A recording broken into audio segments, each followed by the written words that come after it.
Hey, hey, hey, Donna Sneed here. It's early afternoon and I'm excited. I'm always excited about sharing live when I get a chance about some things, some content that perhaps either I have read or in this case, it's content that I have written. Not sure if many of you even know that back in 2005, I was privileged after having started a newsletter in my church some years back, early 2000s. I took it a little step further and I trusted God and I began writing out and I created a magazine. The name of it was Character Magazine in 2005.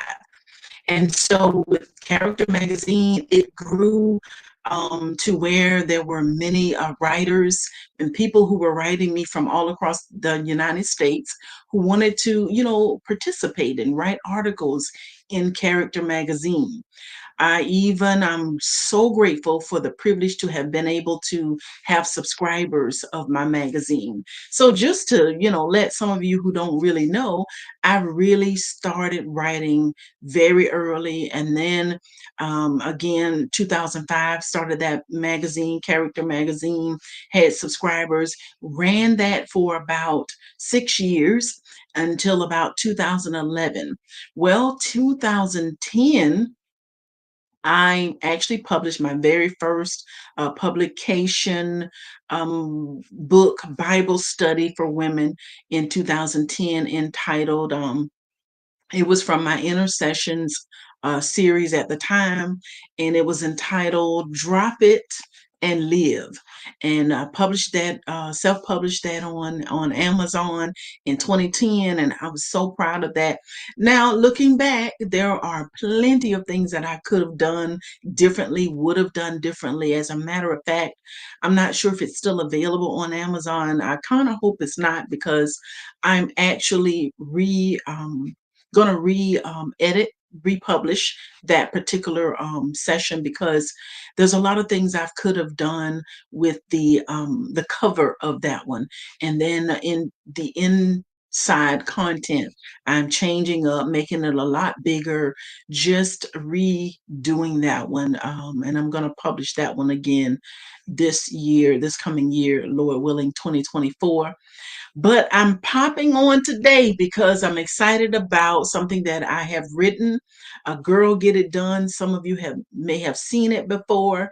Some of you have even ordered it, and I want to say thank you to those who are looking out, who are looking out for some of the things that I've done, and you've even purchased. Thank y'all so much for purchasing Girl Get It Done.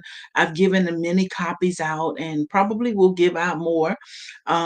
I'm just really proud of this book. This one isn't like my magazine, obviously. It's not like my first Bible study for women that I have published. But this is a book that I'm so very proud of, the first of many um, that I've been working on and privileged to work on. And I'm just going to pause and share from one of the sections. I don't really like to call them chapters because they're not so long. They're quick snaps. I call them power pushes that really there was 27 of them, and they're quick and sharp, and they're powerful, um that will provoke you, that will push you, and that will point you to your finish line. That's the whole point of this book, Girl Get It Done, is really to push you to your finish line. I'm very proud of it. I'm an avid reader. I like to read books that will push and provoke. And this one happens to be one that will definitely stir you up. It's going to motivate you. It's going to inspire you. It's going to push you, provoke you, and point you to get your stuff together. And girl, get it done. So I want to read from one of many. This particular one is entitled, Come On, Ruth, Find Your Field. Find your field. Because I think it's so important that we find what we first of all know what our purpose is. Know what you've been purposed to do is so important for you to understand what your particular personal purpose in the earth is. Okay. And so if you are familiar with the testimony about Ruth, okay, and how Ruth, the in the biblical story in Ruth chapter 1, it talks about a beautiful testament of love and purpose in action. That's what I call it. So Ruth is a young Moabite woman, and she follows her mother-in-law after her husband died, and then her mother-in-law, her husband died, so she had no more sons. She had had two sons who had passed away, and Ruth was married to one of them. And so now Ruth, being a very young woman, makes the decision to leave her place of comfort, to leave her homeland, and follow her mother-in-law back to her homeland. And so Orpah was the other sister-in-law who decided that she was going to go back to her homeland. She was not willing to take that trip, and we cannot get mad at her. She made a decision in that moment to not go forward with her mother-in-law, whereas Ruth said, "You know what? I'm leaving my place of comfort." And I think sometimes we've got to make a decision based on where we are at the time and where God wants us to be able to discern whether it is time to move on, move forward, or to go back to another place and allow God to grow us up there, to multiply uh, where we are there, or in Ruth's case, to move forward. So in my book, Girl Get It Done, and in the chapter, it says, before you get into the chapter, it says, because of Ruth's steadfastness and determination, she found the right field. I'm going to skip around in here because you've got to get the book to hear the whole thing, but I want to just kind of highlight a few points in the book. And it says she willingly left her birthplace and her family. Sometimes you've got to leave where you're familiar. She decided after the loss of her husband to step outside of her comfort zone and leave the familiar place behind. All right. This decision led her to a field that was managed and kept by Boaz, a kinsman of Naomi's husband, and Naomi being her mother in law. All right. So Boaz was a mighty man of wealth. Okay. And I'm going to skip a little bit because, again, you've got to get the book, Girl Get It Done. It's available now right there on Amazon. You'll get it in a couple of days. Girl, get it done. Go ahead and hit the button, Amazon.com. Look for Donna Sneed on Amazon.com. You'll see multiple journals and notebooks that I published. You'll also see this book, Girl Get It Done. Girl, get it done. So this amazing woman, Ruth, found her field. And the amazing thing about it was that Boaz began to see her. Something about it. When those that are there in your destination see you when you get there. But you first got to get there. You have to get there. First, you have to make a decision to find your field. You got to first make a decision to leave what's comfortable to you sometimes. Now, don't get me wrong, not every one of us are meant to leave where we are. But trust me, there are some circumstances and scenarios and even people in our lives that sometimes you just got to make a decision to leave. Exit stage left. If they won't, God will, God knows how to make a way. Hey, girl, hey. VFF, we got to go live soon now. Don't be playing. I know you're ready, but I know your schedule is filling up, but we're going to make it happen in 2024, right? A few times. So Ruth made a decision that she was going to leave her place of comfort zone. She found her field, and when she began to be committed in the field. See, Ruth's motive was so pure. She was really determined to help take care of her mother-in-law. And in doing that, she found the field that was owned and operated, I'll put it like that, by the kinsman of Naomi's husband. And that was perfect. And as she began to be dedicated and committed, and as she began to get out there and be consistent, and that's the other thing, the other word is to be consistent.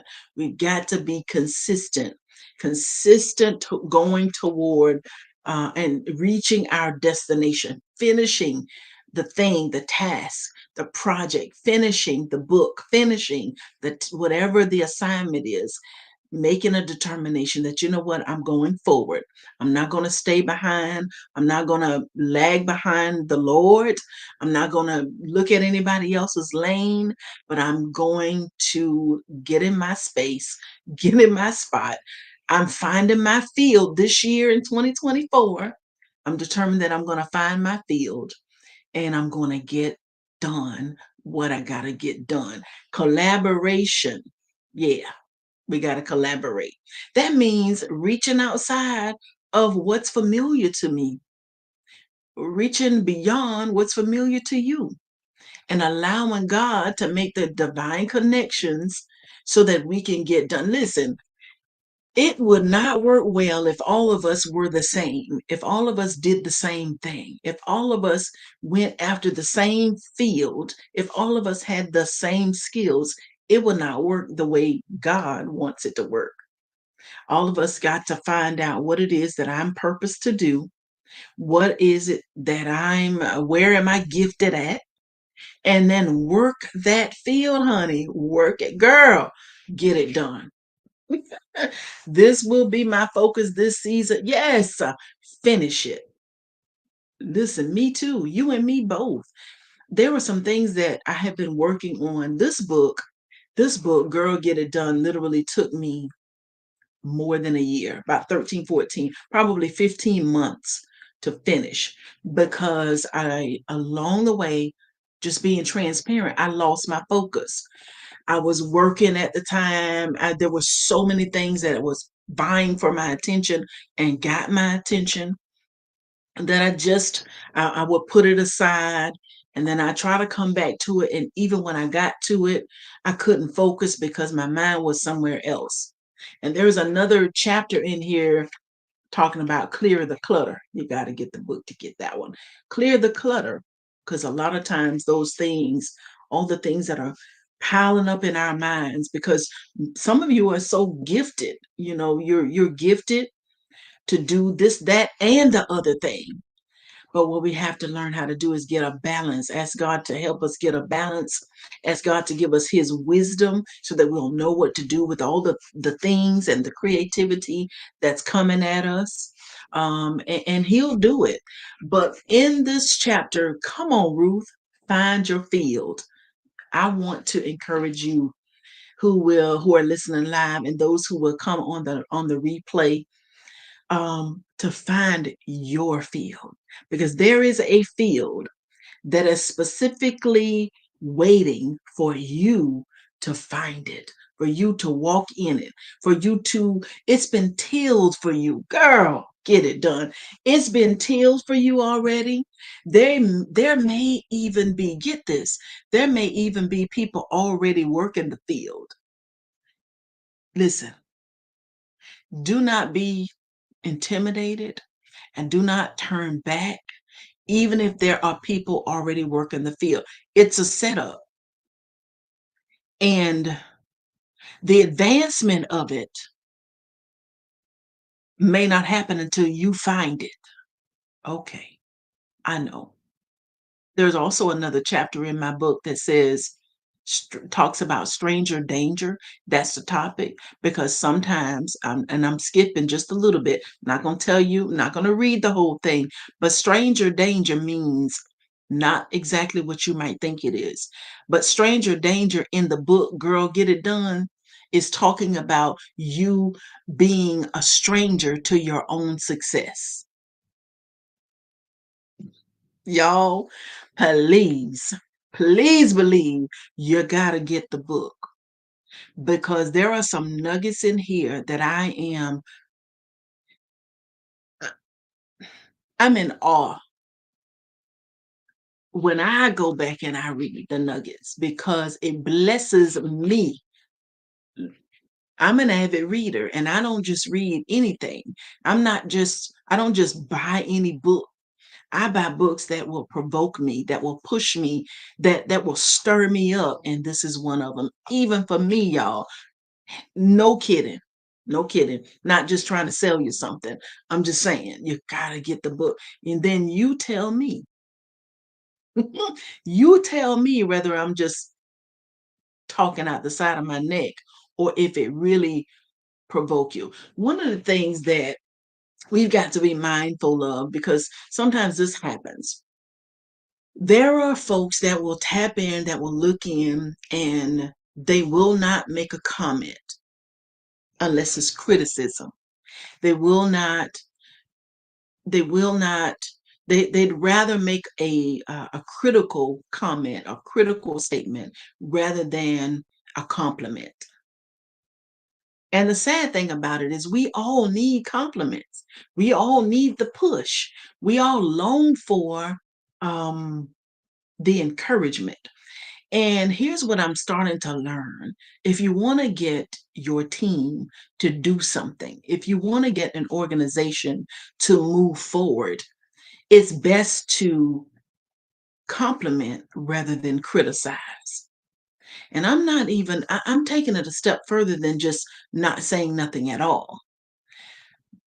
You will be able to get more out of life if you are praised, pushed, provoked, if you are compelled to move forward, if you are motivated, if you are stirred up. I mean stirred up. I'm talking about stirred up for real, stirred up. You'll get more done. But criticism or no compliment at all.